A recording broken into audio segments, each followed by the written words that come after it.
everyone, welcome to yet another exciting episode of the My Zone Online School. My name is Micheline Avatises and I'll be taking you through to all these exciting lessons. But before we do anything else, you know what it does. Let us pull out our best friend Mr. Sanitizer and always sanitize. So the theme for this week is staying calm. So there's nothing to worry about. So let's just practice staying calm and keeping our social distancing and washing our hands for 20 seconds max. So now we're going to head over to grade 1, week 8, lesson 2 by Teacher Nkogas. We're going from reading to verbs and then to subtraction. So over to you, Teacher Nkogas.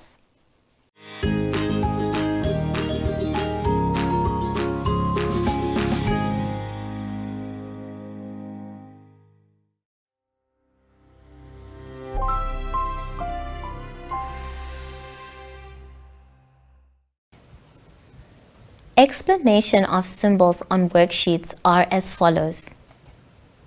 Use coloring crayons to color the picture. Use your finger to follow the track or line or show the correct picture. Use a coloring crayon to draw a line or write a number or sound. Look at the picture and say the number or sound out loud. Use a scissors to cut on the dotted line. Look at the picture. Use these symbols for the lesson of the day, which will be allocated at the top right side of each page. For example, lesson 1. Prepositions and directions.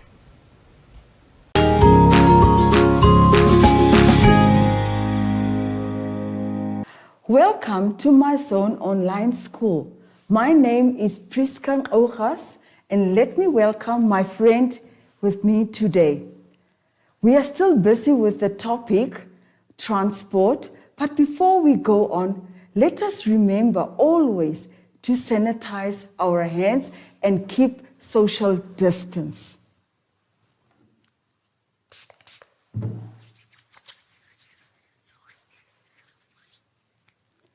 The lesson today is all about reading, verbs, and subtraction.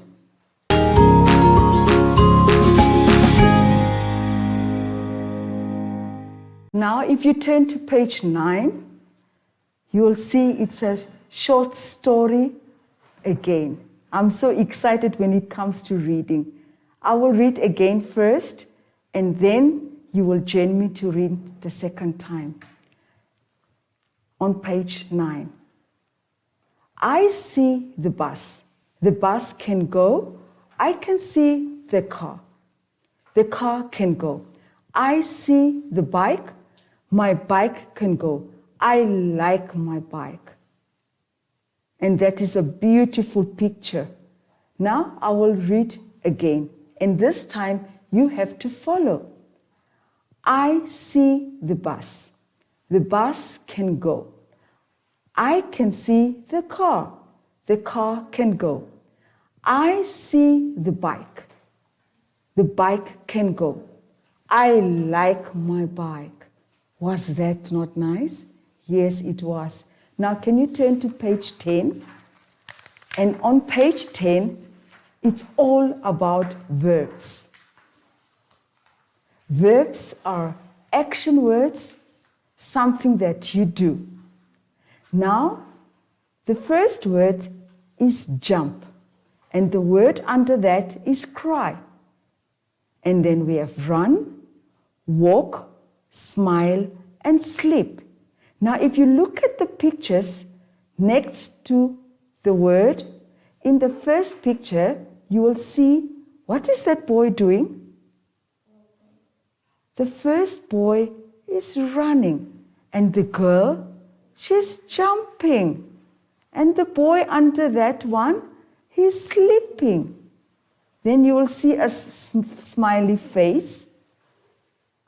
That face is crying. Then you will see a little girl that she's pushing her bag. She's walking, and a smiley face. Now what you will do is, you have to match the words to the picture. We will do the first one together. Jump. Is it the first one? The second one? Yes, it's the second one. Can you draw a line from jump to the girl jumping? Have you done that? Yes, I'm sure you have done that. Now you will ask mommy or daddy to help you do the rest of the verbs together. Now let's turn to page 11. Turn to page 11. It's again verbs. This time you have the pictures with the blocks underneath each picture. And at the bottom of the page, you will see that there are words. Now, we will go back to the first picture. What is that boy doing? He's running. And the next one, he's singing. And the next one, she's eating. And the one underneath, he's cooking. And the girl next to it, what is she doing? Playing. And the girl, the last girl, she's skipping a rope. Now what you have to do is, you choose from the words at the bottom and write it in the blocks under each picture. We will do only the first one. And the rest of it, you will be helped by mommy and daddy. The boy is running. So you go and find run and you write it in the block. Have you done that? Yes, I'm sure you have done that.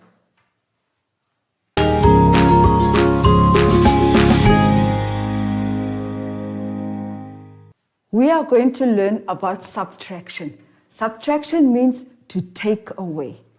We have how many bicycles here? 1, 2, 3 bicycles. So we will write number 3 here. Minus. Minus can also mean to take away. How many bicycles? 1.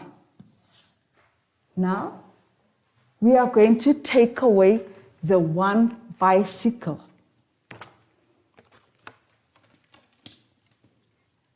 How many bicycles are left? 1, 2 bicycles are left. Then we write the answer 2. Do you understand? Do you know what is subtraction and take away?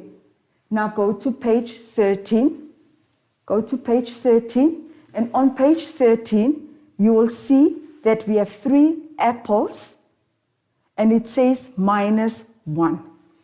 Cross out the 1 apple. How many apples are left? 2 apples are left. Then we will do the second one.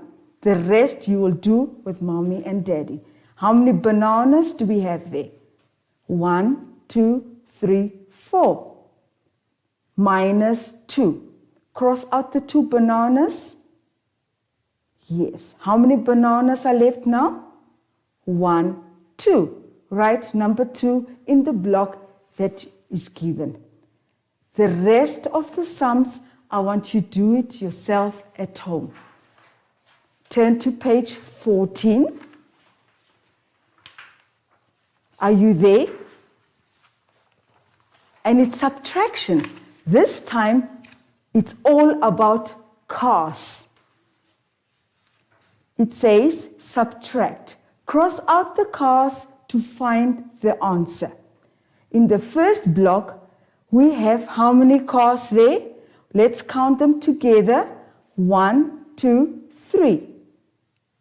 Now it says 3 minus 2 equals 1. You have to cross out the 2 cars and the answer will be 1.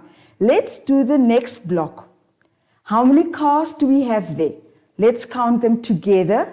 1, 2, 3, 4, 5. We have 5 cars there. And it says minus 5. It means that we have to cross out 5 cars. Let us cross them out. Take your pencil or your crayon and let's cross them out. 1, crossing out. 2, 3, 4, 5. How many are left? How many are left? There's nothing left. Now I want you to do the rest of the sums with mommy and daddy.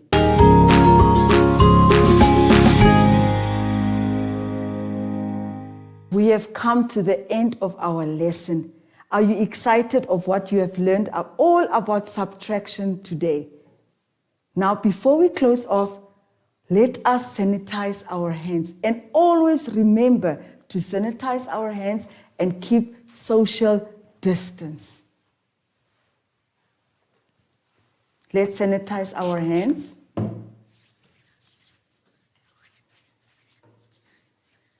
And in the same vein, let us welcome our friend and say bye-bye together. Bye-bye.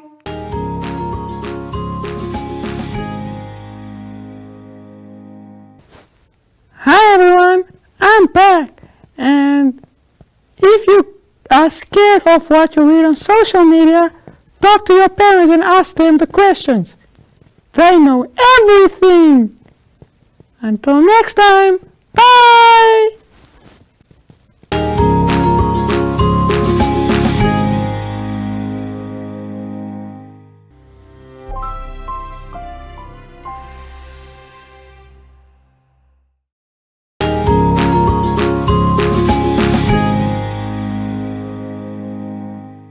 Thank you so much, Teacher Ogas. Let us all remember that verbs are doing words. Now we're moving over to grade 2 and 3, week 8, lesson 2, and that is Teacher Mutsa. We're going to learn about some math, about capacity and mass. So over to you, Teacher Mutsa.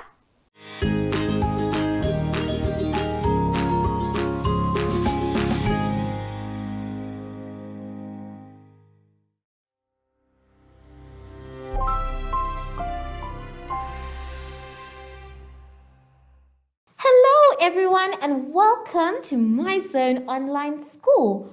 My name is Teacher Mutsa and I have my friend here today. Let's say hi to everyone. Now, this week's theme is autumn. And we're going to have so much fun talking about autumn. But before we get into today's lesson, it is very important for us to sanitize our hands. So let's take our sanitizer.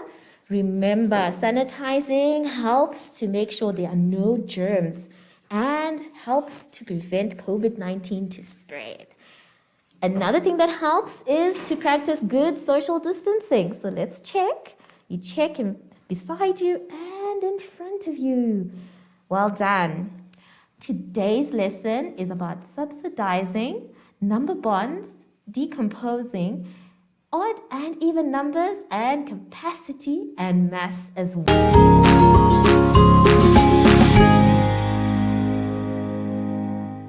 Our first exercise is very exciting. Let's turn to page 9. Here we have subsidizing. Now, this is a very interesting game that needs you to listen to the instructions. The first thing that you're going to do is that you're going to place the cards below on a soft box. It can be any box. It can be a cereal box. It can be a box for anything. Just make sure that the cards fit on the box. After you have glued them, you're going to cut them out into individual cards. As you can see, each one has dots in them. So that is a card. Once you have done that, you also need to make sure that you follow the rules of the game. The first rule is to place the card that you cut out face down in a pile. When it means face down, it means that you cannot see the cards and they have to be all together. And then players take turns to take a card, which means that if you are going to be the first player, you will be player A. And if you're going to be the second player, you'll be player B. Then, after that, player A will turn over a card. And if the card that is turned over is equal to the dots on player A's board, then that means they can cover with a counter. Remember, we made the cards, we cut them out, so you're going to cover with the counter. If not, which means that if there are no numbers on your card, you have to put the number back or the card back at the bottom of the pile, not at the top, at the bottom. And the first player to fill in the board with all their cards wins. Now we are going to try and play this game. As you can see, we have our board game here and we have cut out our cards. You can see them here. And we have put them on a soft box. We have chosen a cornflakes box. Now we are showing you how to play the game. When they say face down, it means that the side of the box is showing. So you have your cards face down. My friend here is going to be player A, which means that this is his board, and I will be player B, which means that this is my board. So he is going to be the first one to choose. So he's going to pick a card. Very good. Show us your card. What is your card? Okay, you can see that there are 7 dots. So he needs to check on his board if he can find a box that has 7 dots. Have you found it? Yes, well done. Okay, and he is placing it on the place. Well done. Now it is my turn. So I will take a card and my number is 6. So I have to look for the number 6 on my board.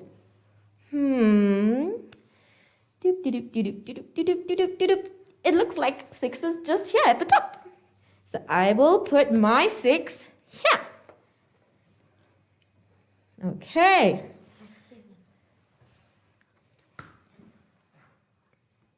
Uh-oh, teacher made a mistake. Well done. Thank you, my friend. That's why you're here. And this is what makes the game very interesting. This is 6 and this is not 6. So let me put it on 6. Thank you. But remember, this is a game. I'm supposed to be winning. You're not supposed to be helping me. All right. Now it is my friend's turn. Pick a card. Show us your number. Okay. Ooh, that looks like it is 9. Is that 9? Count the dots. Can you look for a 9? Is there a 9 on your board? Make sure. Yes, that is a 9. So he gets to keep his card and stick it where the 9 is. Well done. Now it is my turn, player B. And I have another card. This one also looks like it is 9. Make sure you count your dots. I know that this is 9 just from looking, but I know that we all have to count. So this is 9. Now I have to look for 9 on my board.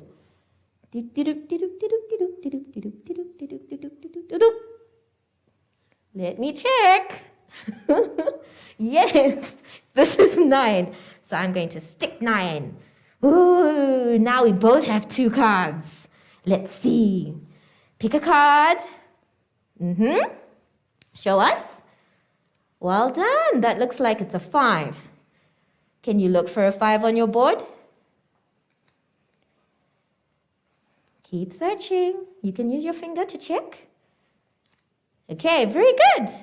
So he's going to stick 5 on his board. Ooh, now he has 3 and I have 2. All right. Let me pick my card.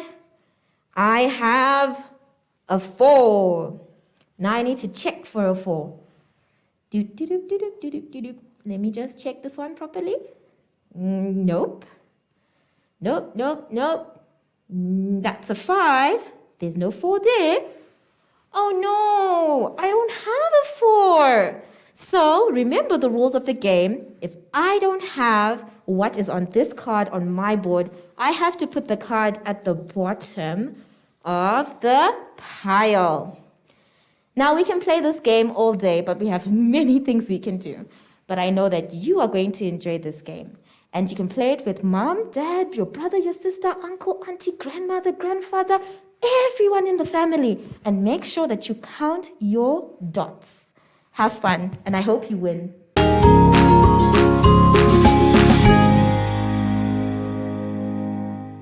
That was a fun game, but unfortunately I didn't win. Anyway, we can move on to the next lesson, or the next exercise rather, on page 11. On page 11, we have number bonds. Now remember, a bond is when it adds up to 10. So we are going to do the number F, but before we do that, let's take a look at the example that we have been given. It says 10 on top, then 3 on one side and 7 on the other. The point is that these two numbers must add up to 10. So if you add 7 plus 3, you can try it with your fingers. 7 plus 3, you are going to get 10. Let's take a look at number F. We are going to do that one on the board. Here we have 10 and we have 9. So we need to find out what is the next number. How do we do that? By counting on from the number that we have been given. So we have our 9 here. So we say 9, 10. Which means that is only one number that is missing here. Now, I would like us to check. Every time you finish a bond, you must check. So my friend and I here are going to check. So we are going to have our 9 fingers. Show me your 9 fingers. Very good. 9 fingers, and we're going to add one more. And one more. And that becomes 10. So our answer is correct. 1 plus 9 equals 10. You're going to do the rest of the exercise by yourself. Remember to check. Let's move on to page 12. On page 12, we have decomposing. Now, decomposing means to break down, to separate, or to pull apart. We have our number there as an example, 36. Now, 36 has been broken down to 30 plus 6. There's a secret with decomposing that I'm going to tell you. You have to write what you say in order for the answer to be correct. So 36 is 30 and 6. That's how they got 30 plus 6. We are now going to be doing the one that says 55. Let's take a look at the board. Here we have 55. So it says 55 equals dash plus dash. So we are going to say 55, which means we have our answer. So the first part of what we are saying is 50. So we write our 50. And the second part of what we are saying is 5. So we write our 5. Then our answer is correct. It now says 55 equals 50 plus 5. I want you to do the rest by yourself at home. And don't forget the little tricks that I have taught you. Enjoy yourself.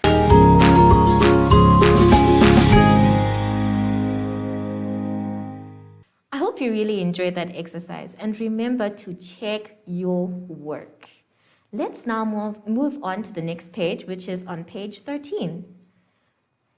On page 13, we are talking about odd numbers and even numbers. Remember what odd numbers are and what even numbers are. We have been talking about it all the time. But this time, you're going to color the odd numbers red and the even numbers green. And once you do that, you'll see that it comes out something like this. My friend has done it here with me. Can you show everyone at home? Yes. So this is very simple, and I'll leave you to do this one by yourselves. Let's move on to page 14. On page 14, we are now talking about capacity. Now, capacity means the amount that something can hold inside, whether it can be a liquid like coffee or water or drink. How much can that container or object keep in it? We can see that it has an instruction that says, tick the containers that hold more water and cross the containers that hold less water. Fill in the blanks with more or less in the space provided. So you can see that we have object A, object B, and then the words more or less. Let's take a look at the first one. Object A is a jug. Now we all know a jug, and object B is a cup. And the question or the sentence says, the jug has dash water, but the cup has dash water. When you look at these two objects, which one can hold more water? I think it is object A, the jug. So you will write the jug has more water, but the cup has less water. Let's take a look at the second one. Here we have a mug and a bottle. Now, if you look at the pictures, you can actually tell which one has more or which one has less. Let's take a look at the sentence. It says, the mug has dash water, but the bottle has dash water. If you look closely, it looks like the water is more than what is in the bottle than what is in the mug. So our sentence will read, the mug has less water, but the bottle has more water. The rest of the exercise, I am sure you can do by yourselves. Remember, we are talking about capacity, which means how much can be held in that object. And if you're not sure, take a good look and read the sentences before you say you have completed the exercise. Have fun.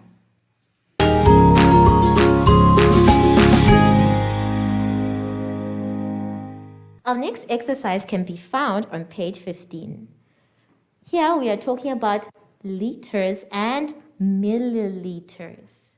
Now that is a difficult word to say. Let's say it together. Milliliters.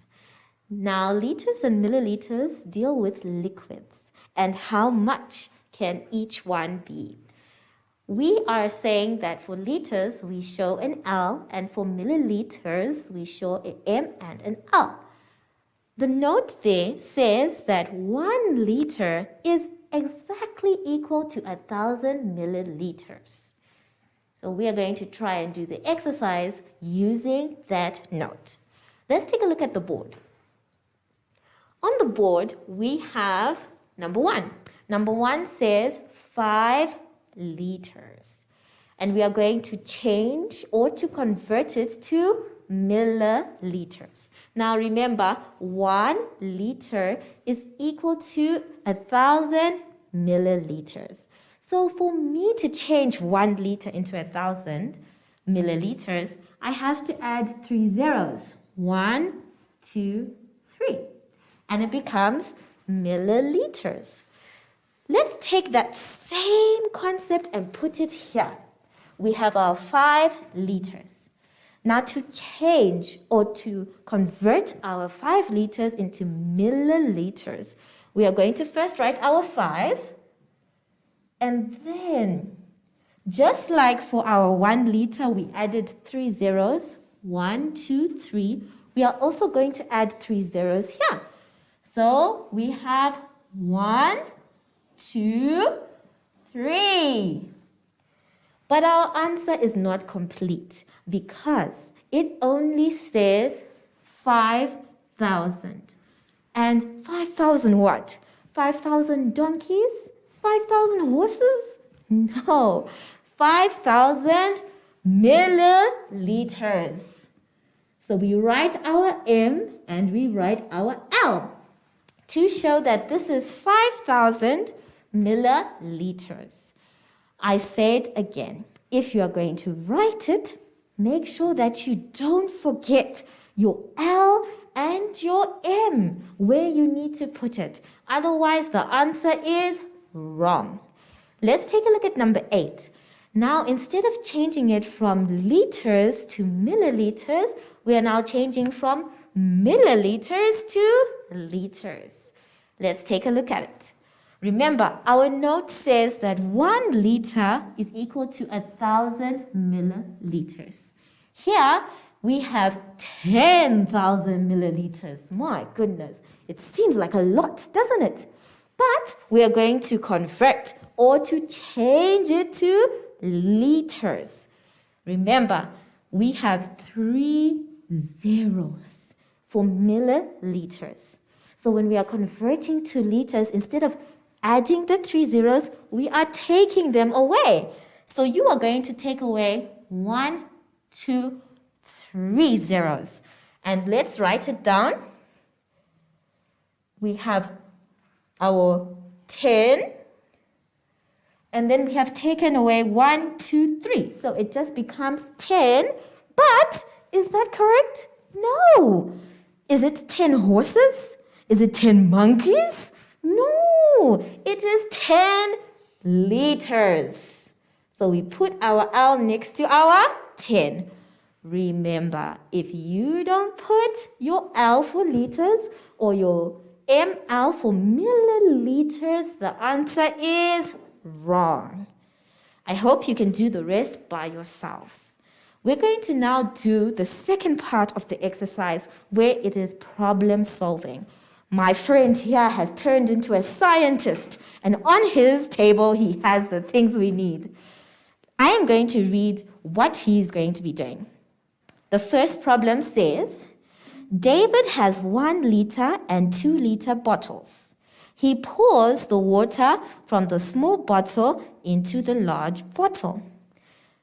Mark where the water comes up to on the large bottle. So now, my friend is going, he has his 1 liter bottle. Show everyone your 1 liter bottle. Very good.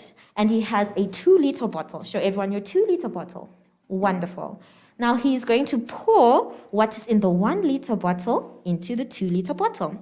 Let's go. Hold the bottles, yes. Remember, you don't have to use water. You can use other liquids as well. And make sure that when you're doing this, you try hard not to make a mess.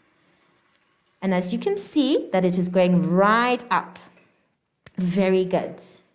Now he is going to take a marker and he is going to mark where the water comes from. Now, before you mark it, I want you to get down to where the water is.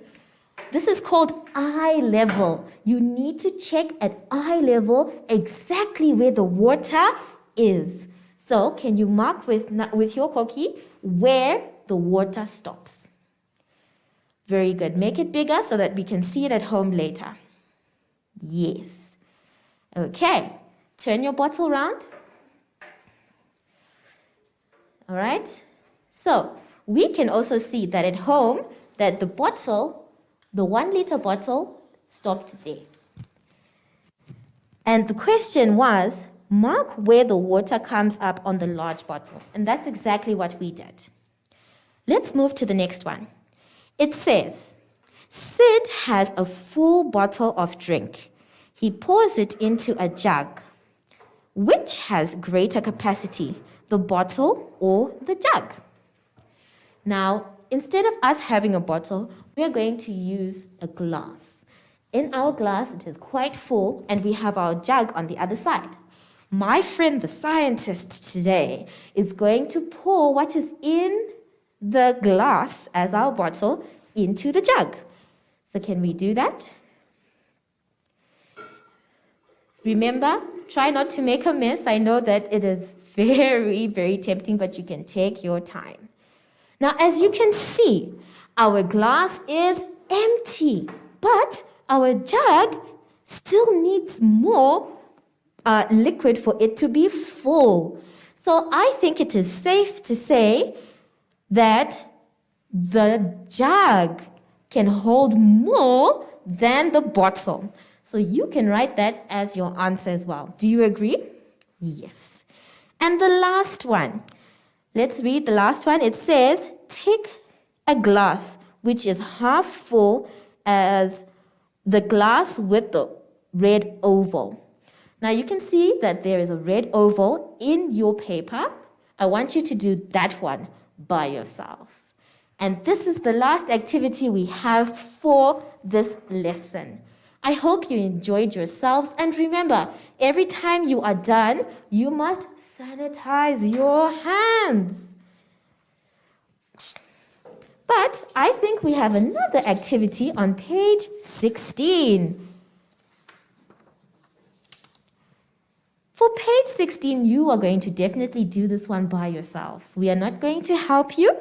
All we are going to do is just read the instruction. And this says, color the object that has more mass. Now you can see the different objects along with their names. It's up to you to decide which one has more. Now, as we say goodbye, I've just noticed that we haven't really checked our social distancing. So let us check our social distancing. Very good. Okay. And I wonder, I haven't seen our friend, but before we look for our friend, let us sanitize again. Very good. Remember, inside, in between, round and round. Very good. And on the wrists. And let's dry our hands a little. Oh, Zashi, where are you? There he is. So, from Zashi, my friend, and I, we would like to say bye.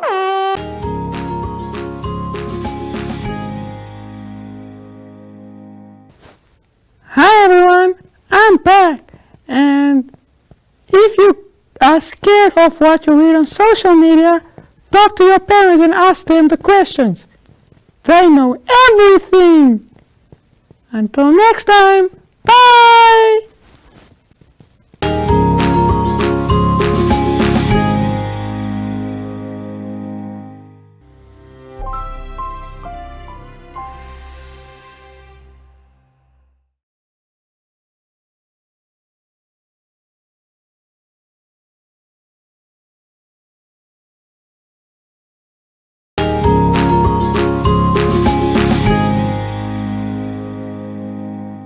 Thank you so much, Teacher Mutsa. Grade 4s and 5s, are you guys ready for some maths? So now we're heading right into the order of operations, and Teacher Diergaard will be taking you through this lesson. So over to you, Teacher Diergaard.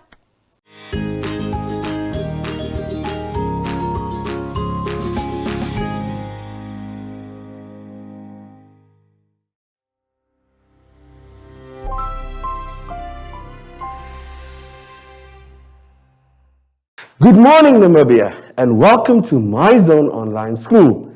I'm Mr. Sean Diergaard, and welcome to our friend Chanel. Good morning, Chanel. But before we can start today's lesson, let's first sanitize. Chanel, let's take out our sanitizer, spray it on our hands. We rub it in nicely through the fingers. We make sure of our social distance. We have our social distance, 1.5 meters away. And today's topic is order of operation, also known as BODMAS.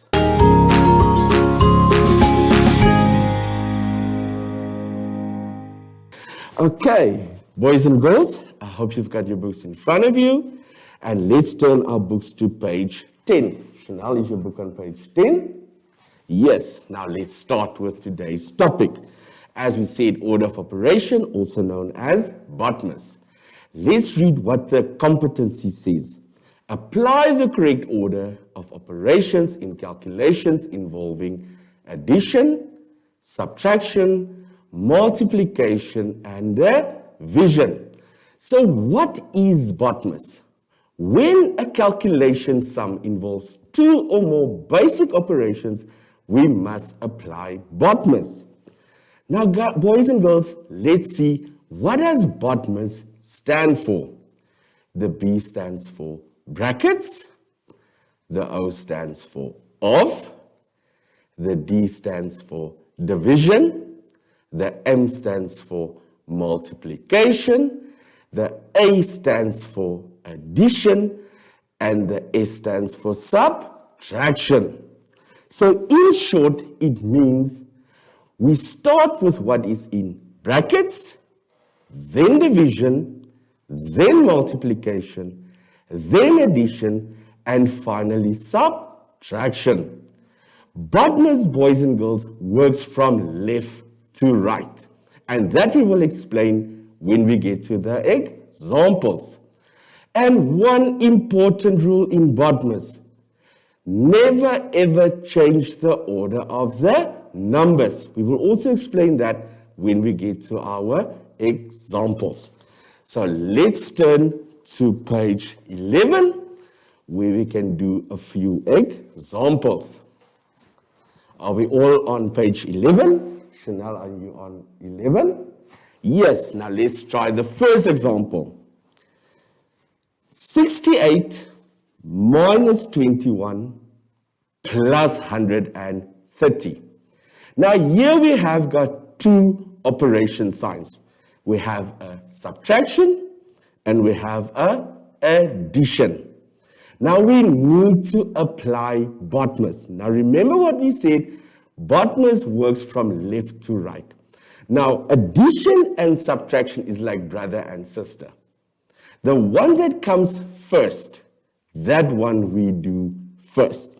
So here we have a subtraction first, and that part of the sum we will do first. So we say 68 minus 21 equals 47 plus the 130. And now we do the addition sum where we say 47 plus 130 equals 177. Let's try example B. 240 plus 17 minus 6. Now in this example, we will see the plus is before the minus. Now remember what we said, they are like brother and sister. That the one that comes first, that one we do first. Working from left to right. So now we're going to do the addition part first. So we're going to say 240 plus 17.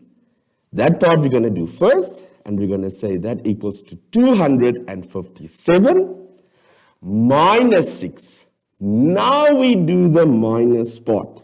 And we say 257 minus 6 equals 251. Let's try when we have a multiplication and a division only.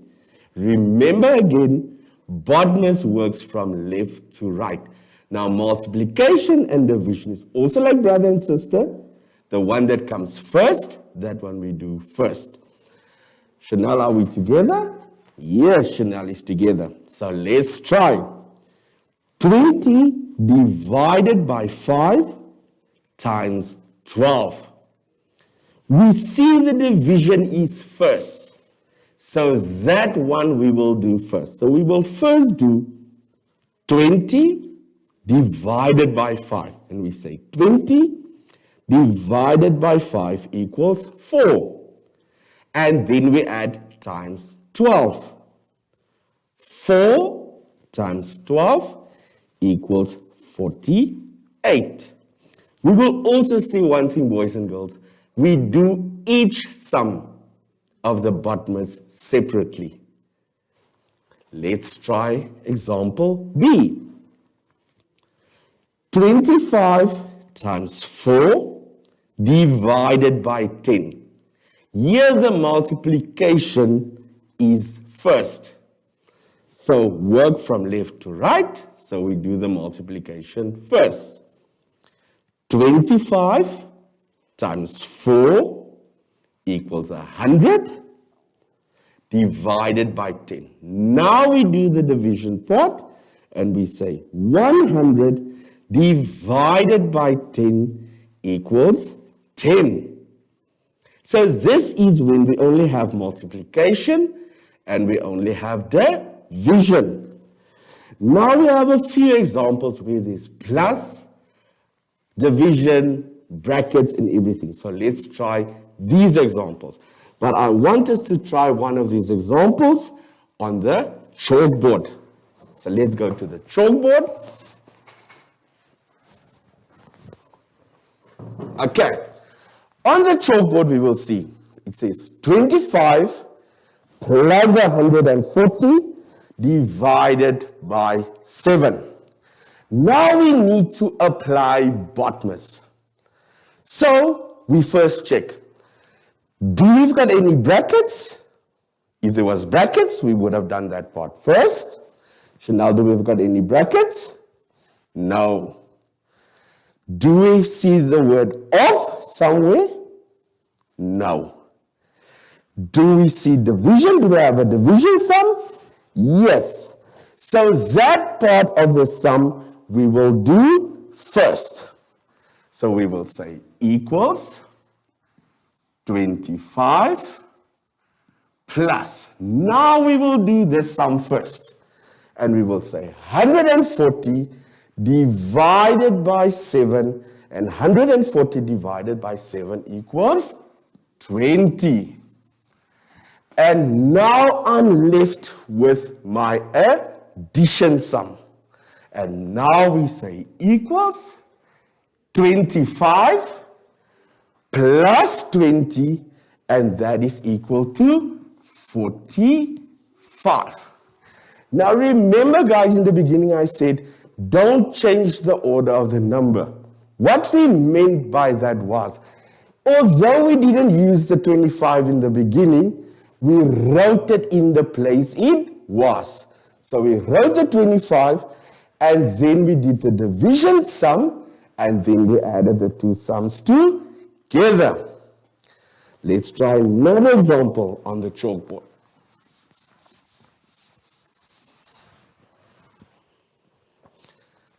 Okay, we have 10 times, in brackets, 19 minus 7 plus 24. Now, let's see. There's our sum. So now we are going to go to BODMAS again, and we're going to check. Chanel, do we have any brackets? Yes, we do have a bracket sum. And that part of the sum we do first. So we're going to write equals 10, remember, don't change the order of the number, times, and 19 minus 7 equals 12 plus 24 equals. Now we are done with the brackets. Now we are left with 10 times 12 plus 24. Now we see which of these two sums must we do first? The multiplication or the addition? According to BODMAS, we must do the multiplication first. So we're going to say 10 times 12, and 10 times 12 equals 120. And then we're going to add plus 24. And now we are going to do the last part of our sum. We're going to say 120 plus 24, and that is equal to 144. That was now a really nice BODMAS sum. Why? Because we had a bracket, we had a multiplication, and we had an addition sum. Let's go back to page 11, and then we try the last example together. Let's see number C. 52 times in brackets 35 minus 30, close brackets, plus 40 divided by 10. So according to Botmas, we check, do we have got any brackets? Yes, we do have a bracket. So we're going to say equals 52 times. Now we do the bracket sum. 35 minus 30 equals 5. And then we're going to add the plus 40 divided by 10. Now we're going to do the multiplication part. 52 times 5, and that is equal to 260 plus 40 divided by 10. Now I'm left with an addition and I'm left with a division. According to Botmas, I must do the division part first. So equals 260 and then 40 divided by 10 equals 4. So I'm left with 260 plus 4. And now I do my addition sum last, and that is equal to 264. Boys and girls, I hope you understood Botmas. Just follow Botmas always from left to right. And now we can turn to page 12, where we have a very nice activity for you guys to do. Now let's go through our activity. It says, do the following calculations using Botmas. 34 plus 20 minus 8. B, 15 times 3 divided by 5. Number C, 12 minus 45 divided by 9. And number D, 7 times 3 plus 18 minus 13. And then on page 13, our activity continues. Here it says calculate and also apply Botmas. Number A in brackets, 10 plus 6 times 20. Number B, 27 plus 25 times 8. Number C in brackets, 17 plus 33 times 2 minus 150 divided by 2. Also a very, very nice Botmas sum because there's a bracket, a multiplication, a subtraction, and a division. So a very nice Botmas sum. And lastly, 5 times 4 plus 20 minus 8. Boys and girls, I want you to do this activity. In the last page of our booklets, you will find the answer or the memo. But first, try to do these sums before you look at the memo. And that brings us to the end of our class. But before we say goodbye, we first need to sanitize again. Chanel, let's stand up. We have our sanitizer. We sanitize our hands. We rub it in nicely. Boys and girls, do not forget, when you need to go out somewhere, keep social distance and always wear your mask. And from me and Chanel, have a wonderful day. Goodbye.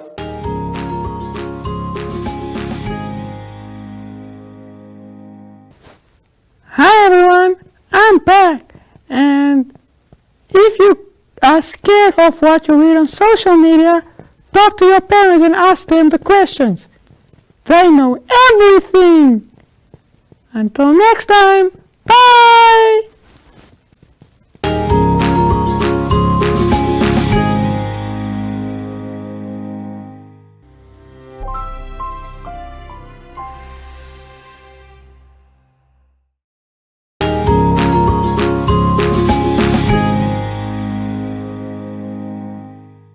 you, Teacher Tirgat. You just refreshed my memory about what BODMA stands for. Now we're heading over to grade 6, week 8, lesson 8. And Teacher Topoli will be taking you through grade 6s. So get ready for this lesson. Remember to stay focused and to have your snacks on the side.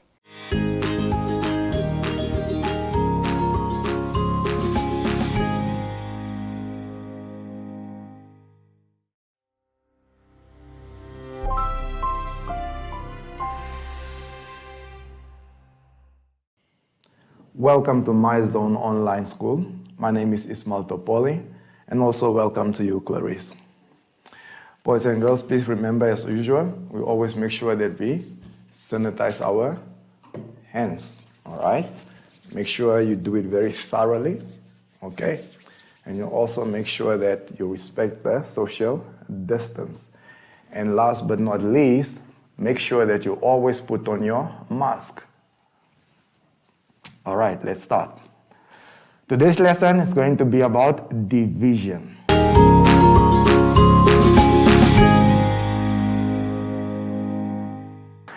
All right, now, as I said that we are going to do the topic of division,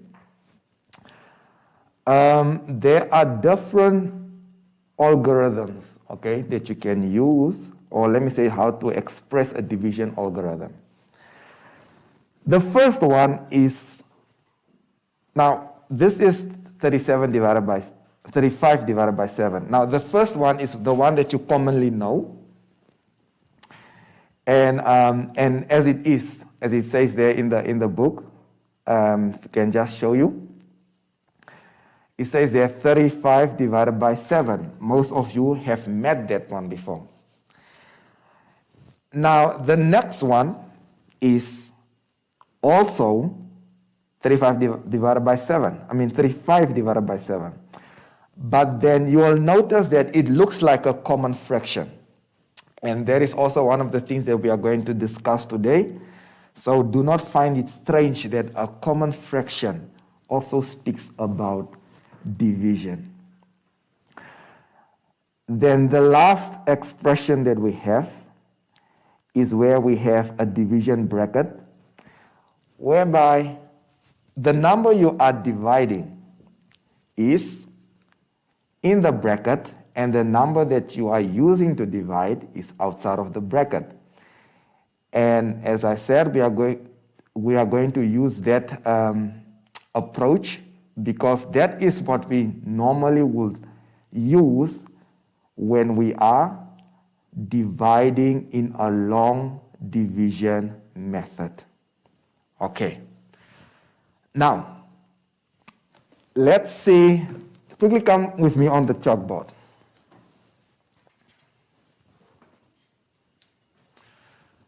Here we have 24 divided by 4 is equals to 6.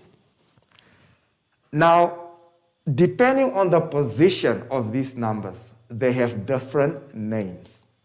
All right. Now, in this case, this 24 is called your dividend. Can you see that? Because this is the number that you are dividing. While 4, on the other hand, is called your divisor. Because that is the number that you are using to divide. All right?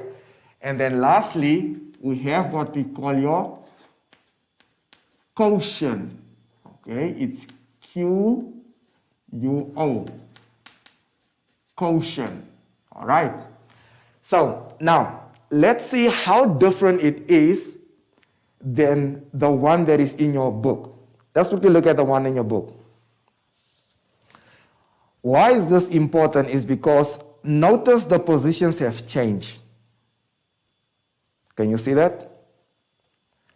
For example, your 4, which is on the outside, all right, will be your divisor.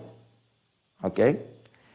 And this time around, 24 is your dividend. And then the answer you get after dividing, which is obviously 6, will be called your quotient. Are we together? So I might be using these words during the course of the presentation, so make sure that you do not get confused. Okay, let's get to it. Let's go to the next page.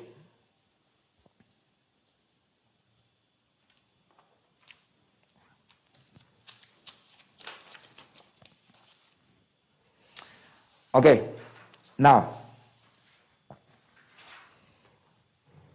here we have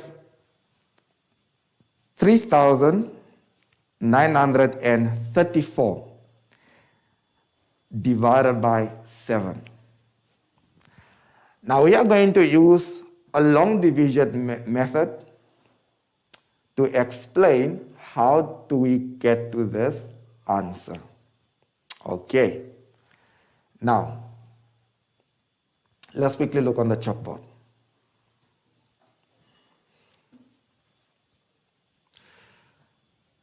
I am dividing with the number 7. To make things easier for you and I, and of course also Clarice, I made the multiples of 7 on the side. All right. For example, it's easy for me to pick up that 7 goes into 21 3 times. Are we together? Okay. Now let's get to it. So how do I divide 3,934 by 7? We simply do it like this. We say, how many times does 7 go into 3? It can't.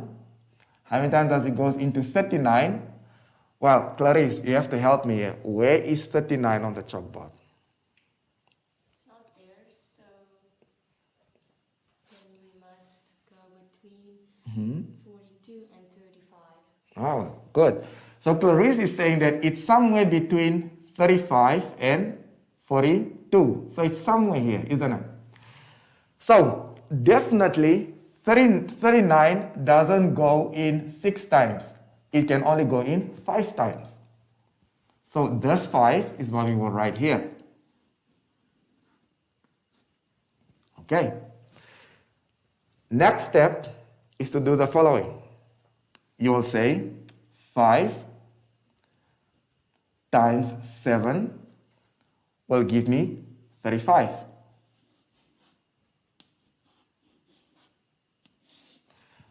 Which is also easy to see. Why? Because it shows you 5, 35.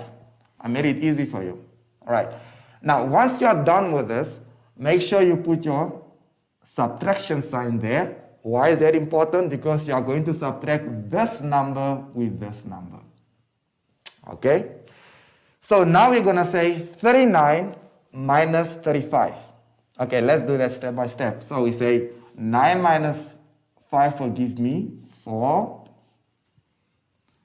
3 minus 3 will give me nothing, so we can just make a dot.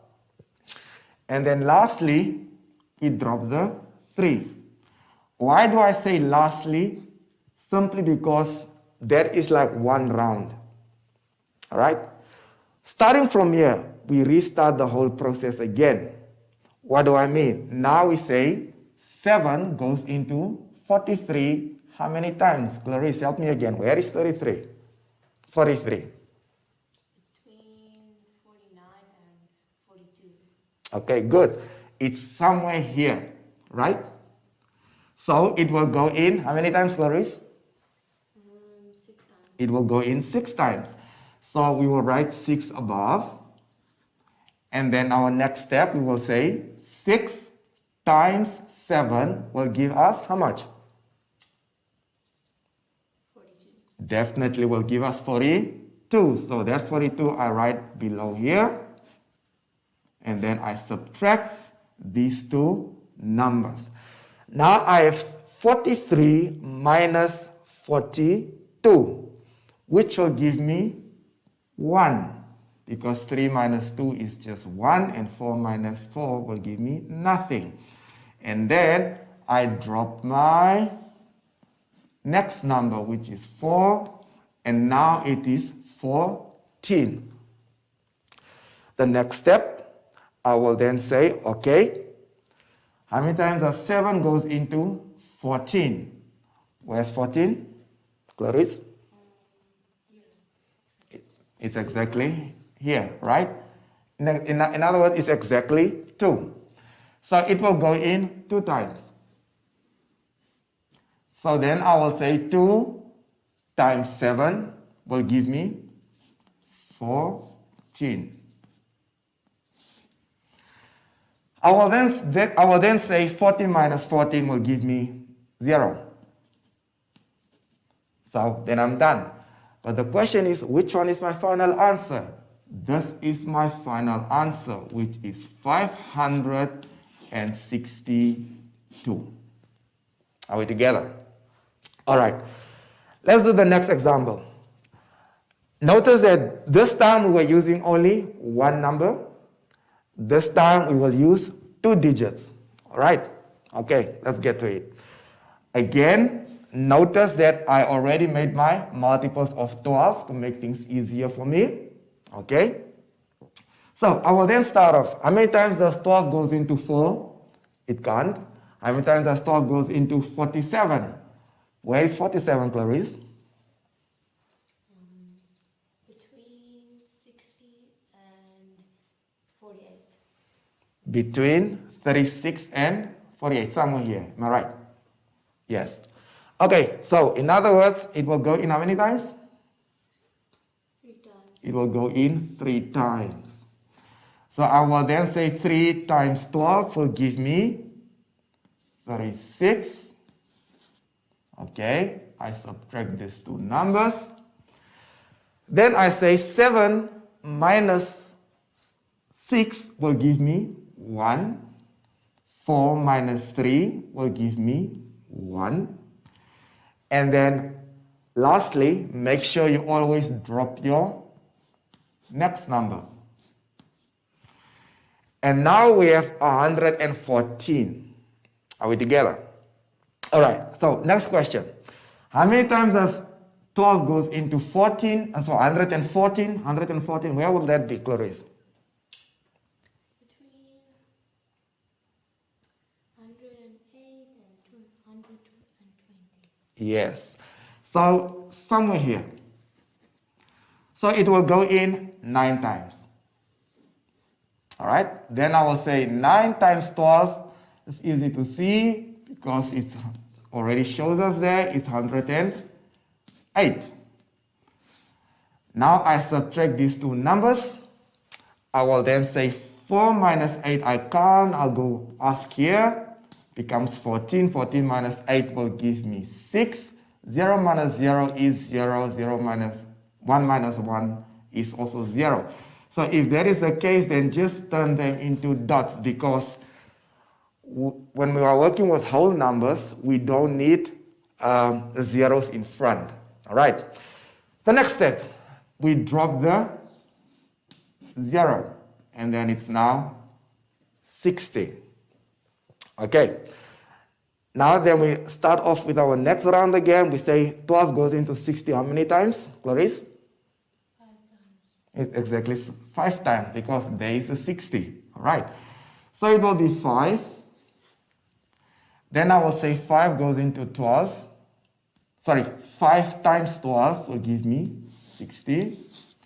Then I subtract the 2. 60 minus 60 will give me 0. So my final answer is 395. All right. Now, the next question you probably would like to ask is, but sir, what if there is a remainder? You want to know? Stay tuned.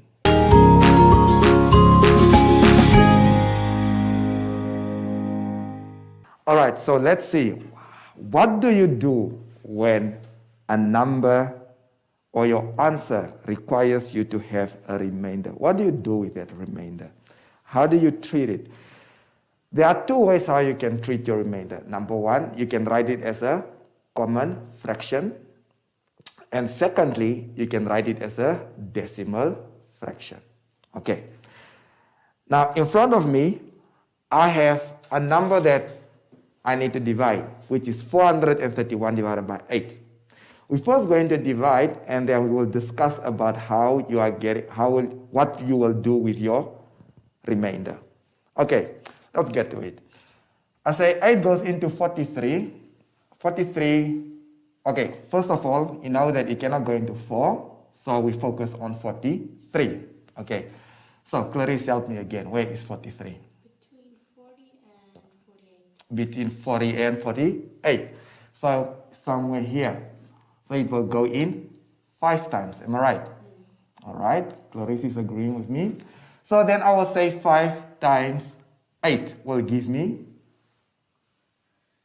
40. Okay. Then we say 3 minus 0 will give me 3. And then 4 minus 4 will give me nothing. And then we drop the 1. So then it becomes 31. Then I will say 8 goes into 31. Where will 31 be, Clarice? Between 24 and between 24 and 36. Between 24 and 36. So somewhere there. Am I right? Yes, I am right. Or we are right. Okay. So it will go in 3 times. So then I will say 3 times 8 will give me, say, 24. Then I subtract these 2. From here, I will then say 1 minus 4 I can't. Then I will have to go ask here. So then 11 minus 4 will give me how much? 7. Okay? And then 2 minus 2 will give me 0. Now, notice one thing. There's no number to drop. Okay? So that is your remainder. Now the question, what do you do with your remainder? Right? Now, normally you will do something like this. You make a letter R, which stands for remainder, and then you write the 7 there. But how do you write that number or that answer with a common fraction? In other words, where your remainder is expressed as a common fraction. Well, that is easy. I want you to have this concept. Remember that this 7 is not divided. It was supposed to be divided. And if you can remember in the beginning of the lesson, there was a time when one of the expression of a division looked like a common fraction. All right.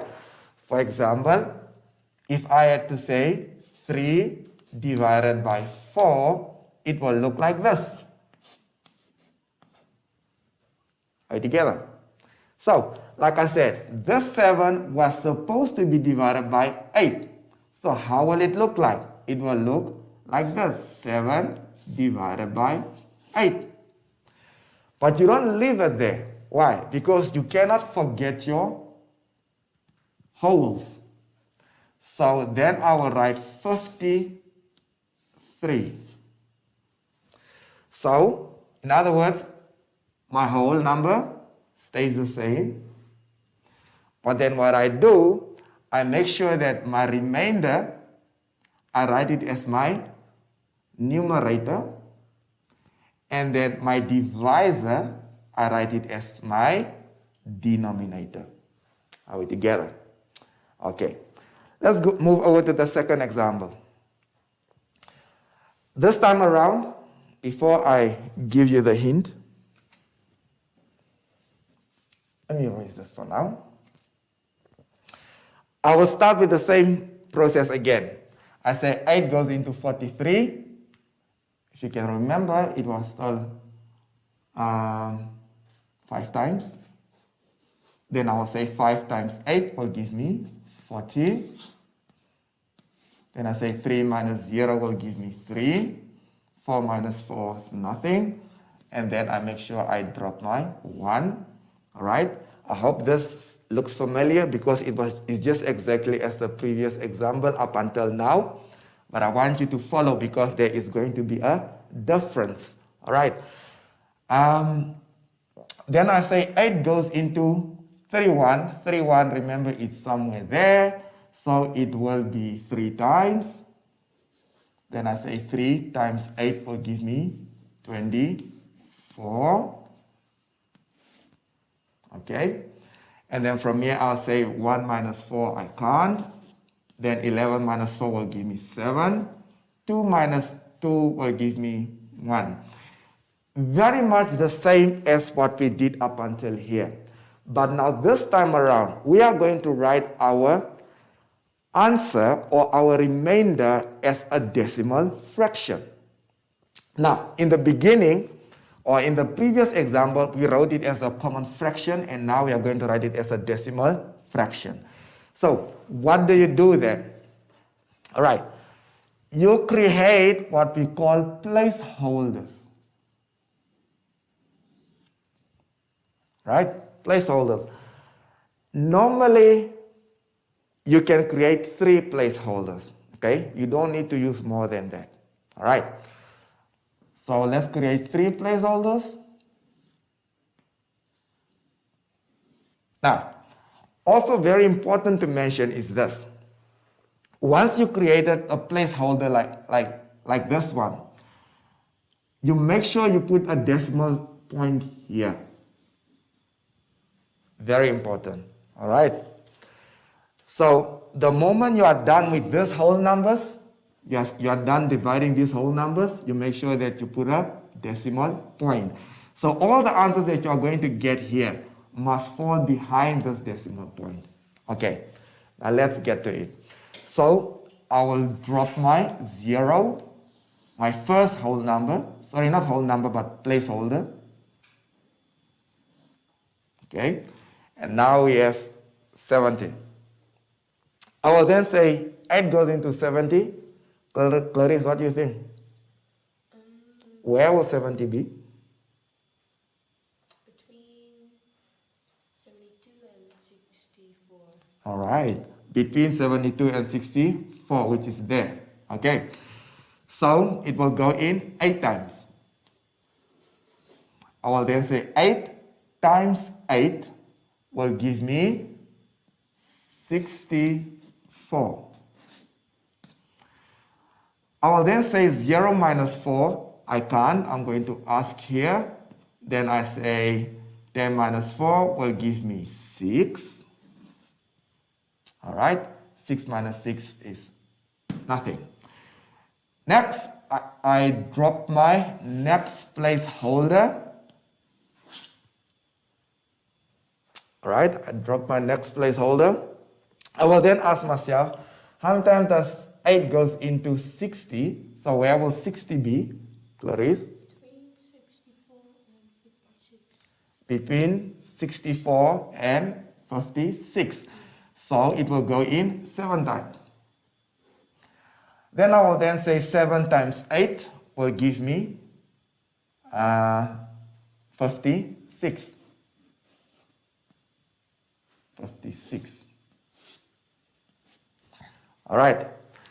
Now, I will then say 0 minus 6, I can't. Then I'm going to ask here. Then I say 10 minus 6 will give me 4. 5 minus 5, I can't. 5 minus 5 is just 0. Next, I will drop my next placeholder, which is 0. And now I will have 40. So 8 goes into 40 how many times? Clarice? 5 times. Okay, exactly 5 times. All right. So I will then say 5 times 8 will give me 40. Then I subtract the 2. So 40 minus 40 will just give me 0. And boys and girls, my final answer will be 53.875.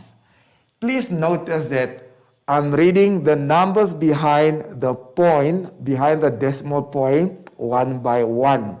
You do not say 53.875. That is wrong. You read it as 53.875. All right. Now, let's see. Let's move over to our next stage, which is our activity. Stay tuned.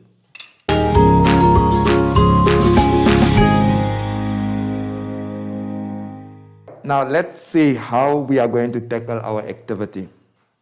Now, if you look at our activity, there's something like this. For example, it will say 23 divided by 4 is equals 5 remainder 3. Okay, now, please, I want you to remember what I said in the beginning, okay? Your focus point in this case is these two numbers. It's 4, which is your divisor, and your remainder. Okay, now, we are going to write the answer in the form of a common fraction and also in the form of a decimal fraction, which is supposed to be quite easy, especially when it comes to writing it as a common fraction. Okay, now, how do I write this answer as a common fraction? Very easy. First of all, 5. Remember, your answer is 5, which is your whole number, and that is obvious. So I will write 5. Now, as I mentioned previously before, your remainder will always be your numerator, and then your divisor will always be your denominator. And that's basically it. So to write it as a common fraction is very easy. You just focus on your remainder and your divisor. And then you write the two as a common fraction. Okay, now the next part. How do I write the same as a decimal fraction? As I mentioned before, or how I showed you before, you divide. Right?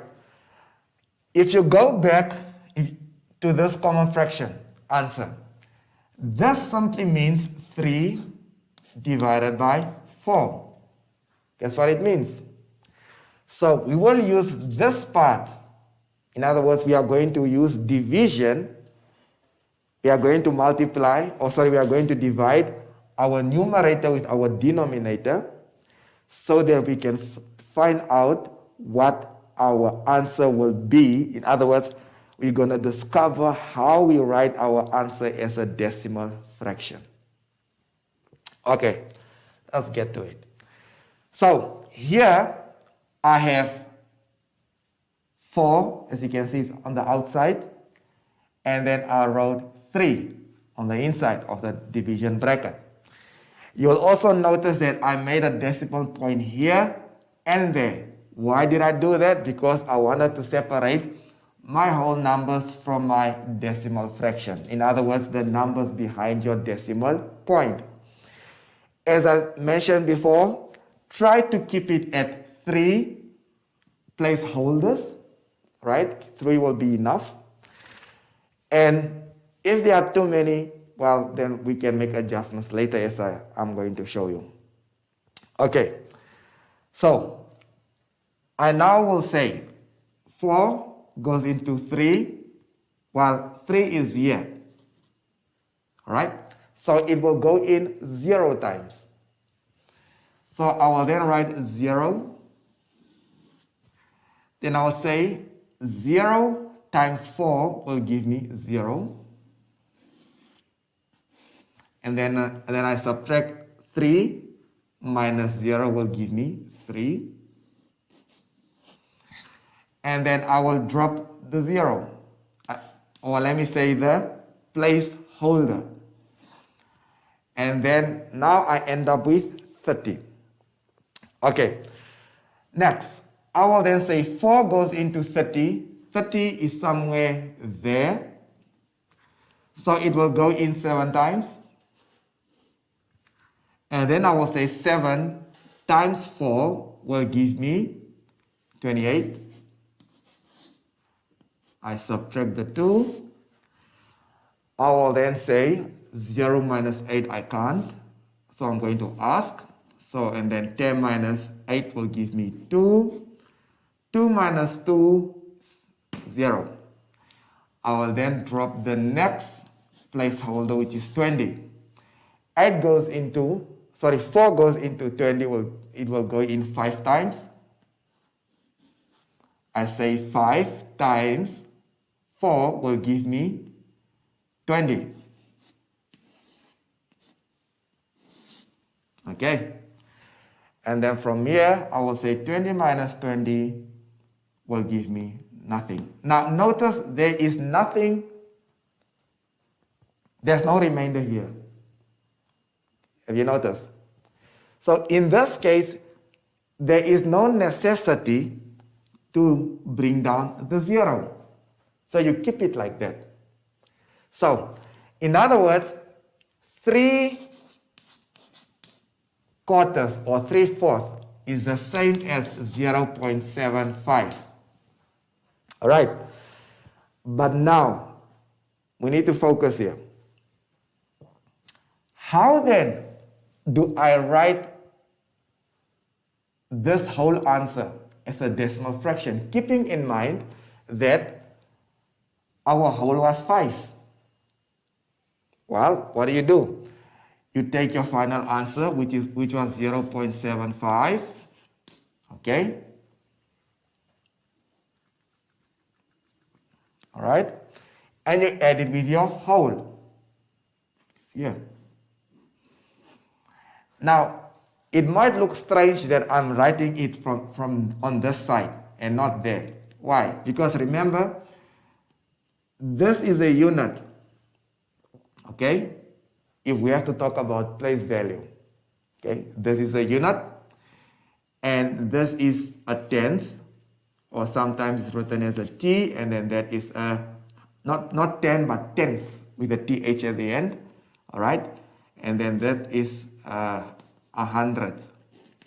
Just for the sake of, but to make things clear, let me make it clearer for you. A tenth is like this and 100 is like this. Okay. Now, 5 on the other hand, this is a unit. Notice that I deliberately wrote it like this so that my units can be in alignment. In other words, you don't want to write your unit there and you want to add your unit with your tenth. It will not make sense. Okay. So always make sure that when you are adding your place values, your numbers are at the right place values. Okay. Now I can put here placeholders. Then I will then say 5 plus 0 will give me 5. 7 minus 0 will give me 7. And then 0 minus 5 will give me 5. Okay. Now I want you to notice one thing. Notice that my whole number, which is 5, is the same for both. There is no change in it. All right? So your whole numbers does not change. The other thing, where's the difference? Is here. 3/4 is 0.75, which is shown to you there. Okay? So I trust I made things easier for you, and by that you'll be able to do the activity. Okay, now let's get back to our book on page 13.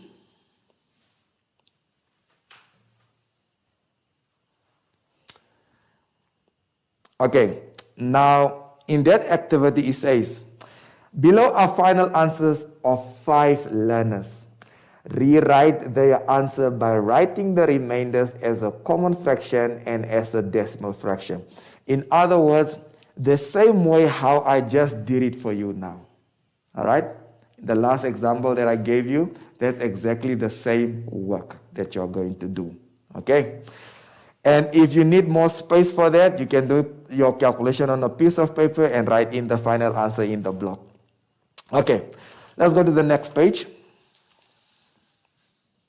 on page 14. It says, number 2, calculate the following. Show your calculations. Write the remainder as a common fraction and as a decimal fraction where applicable. In other words, it's not all the answers that will have a remainder, but whenever you find an answer that has a remainder, make sure that you write it as a common fraction and you also write it as a decimal fraction. All right, boys and girls, I believe in you that you'll be able to do your best, and not only to do your best, but to get it correct. So good luck and all the best.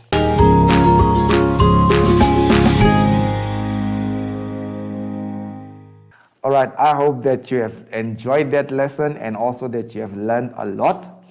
So just so you remember always, I will not forget reminding you that make sure that you always sanitize your hands. All right, can you see? That's what Clarice and I are doing.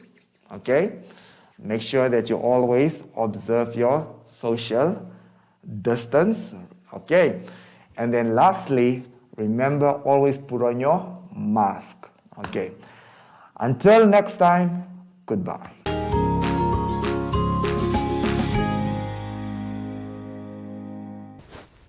Hi everyone, I'm back. And if you are scared of what you read on social media, talk to your parents and ask them the questions. They know everything. Until next time, bye!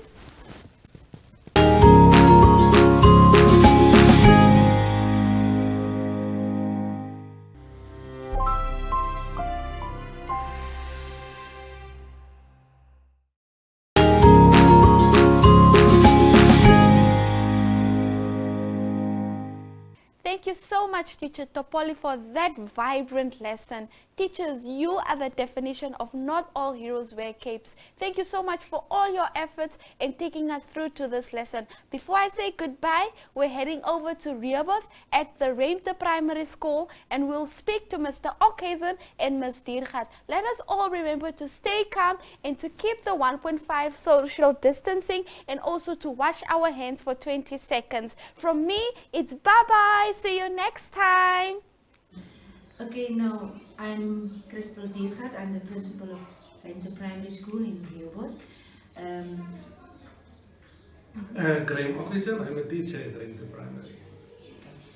Now, actually we've started with this development of study packs during the holidays already, when we've heard that we should go with e-learning, because we were not so on par yet with e-learning, so we decided to start with study packs, development of study packs. So we've started in the holidays already, and when the school started on the 20th of April for the teachers, still working from home mode, we came to school and we've copied the study packs, the workbooks, and we've distributed our first batch on the 22nd of April already. Today, the 12th of May, we are giving out the second batch, and we now on the 12th of May, this is now our second distribution of the study packs, and we've included the booklet from NMH also. Yeah, at the moment we are also doing, because the parents are come to pick up the booklets, we have developed a survey where we ask certain questions, and I think Mr. Ockhuizen will elaborate on that because he's the IC teacher at the school, and it's actually his initiative. Children really like computers, and they are comfortable with computers, with cell phones, and the principal and I talked about that, and children, I think, would be comfortable working with a cell phone or a computer, and it could just really help children at home working from a computer or laptop to supplement what they are given in the printed materials. So this is an opportunity for us to give them some extra work, additional work, work that may help them to better understand what they are working with. So in the end, hopefully to help our learners to be better prepared, and when they return to school, we will be on hopefully on a higher level just by working from printed materials. And we also realize that we will not reach all learners through that mode.